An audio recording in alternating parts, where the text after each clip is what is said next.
Friends, આજે હું share કરીશ તમારી સાથે ગાર્લિક બટેટો બાઇટ્સ બનાવવાની રેસીપી। અહીંયા 4 બટાકા લઈ લીધા છે। હવે આપણે એને બાફી લઈશું। હવે કુકરમાં આપણે પાણી લઈ લઈશું। તો અહીંયા 1 ગ્લાસ મેં પાણી લીધું છે। હવે બટાકાને આપણે વરાળથી બાફીશું। અહીંયા કાણાવાળું મેં જારી મૂકી લીધી છે, કાણાવાળી। હવે આ રીતે 2 કટ કરીને બટાકા એડ કરી દઈશું અંદર। હવે કુકરનું ઢાંકણ વાસીને 3 થી 4 વિસલ આપણે વગાડી લઈશું। 3 થી 4 વિસલ વાગી ગઈ છે, તો હવે આપણે ચેક કરી લઈશું। આપણા સરસ એવા વરાળથી બટાકા બફાઈ ગયા છે। હવે એક મોટા વાસણમાં કાઢી લઈશું આપણે બટાકાને। જો તમે આ રીતે બટાકા બાફો તો એકદમ પાણી પોચા બટાકા ના થઈ જાય। તો આ રીતે વરાળથી બાફી દેવાના બટાકાને। હવે બટાકાને આપણે એકદમ ઠંડા થવા દઈશું। હવે બટાકા આપણા ઠંડા થઈ ગયા, છોલી લઈશું।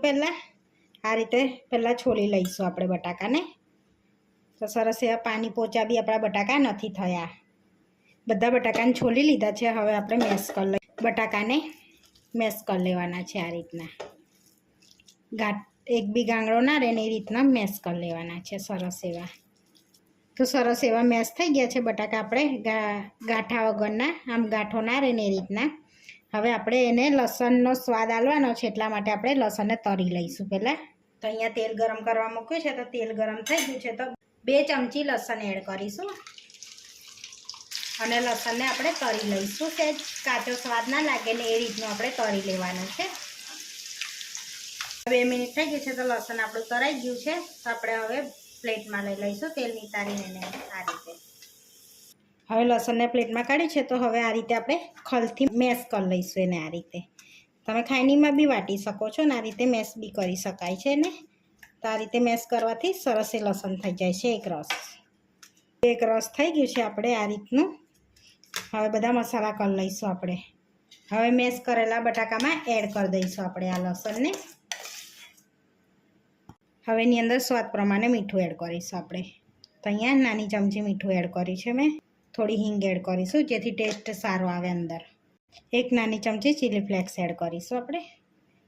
તમારે અંદર ચીલી ફ્લેક્સ ના એડ કરવા હોય તો સ્કીપ કરી લેવાના।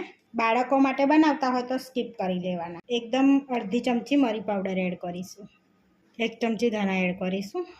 હવે આપણે થોડો પહેલાં કોર્નફ્લોર એડ કરીશું। તમે એની જગ્યા પર ચોખાનો લોટ બી લઈ શકાય તો લઈ શકો।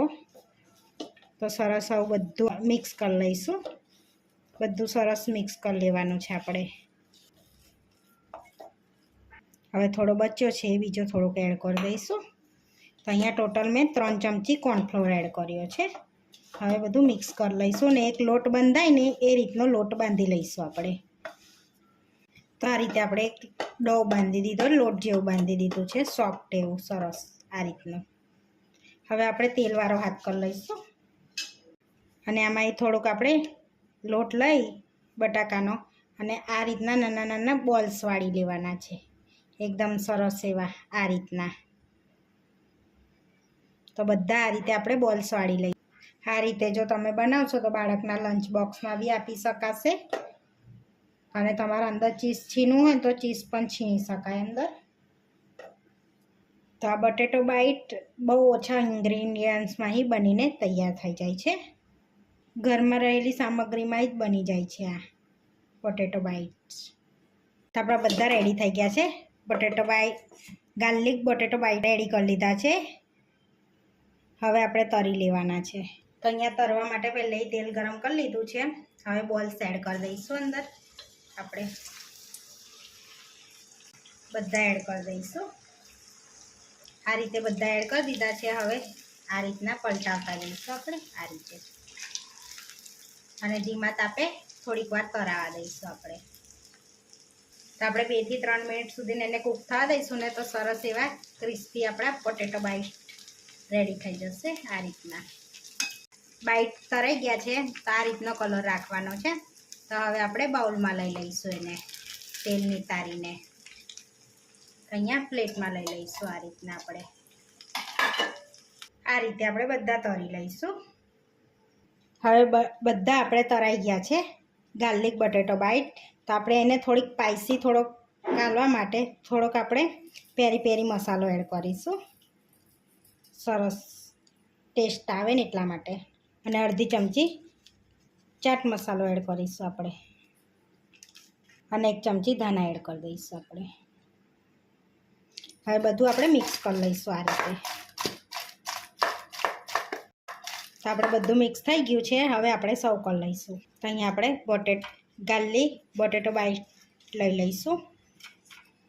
હવે ટોમેટા કેચઅપ જોડે આપણે સર્વ કરીશું. તો ગાર્લિક બટેટો બાઇટ્સ બનીને રેડી થઈ ગયા છે. આવા વિડીયો જોવા માટે મારી ચેનલને સબસ્ક્રાઈબ કરો, લાઇક કરો અને શેર કરો. અને તમે જરૂરથી ટ્રાય કરો. ફરી મળીશું નવા વિડીયોમાં. અને કોમેન્ટ કરીને જરૂરથી જણાવજો કે તમને અમારી રેસીપી કેવી લાગી.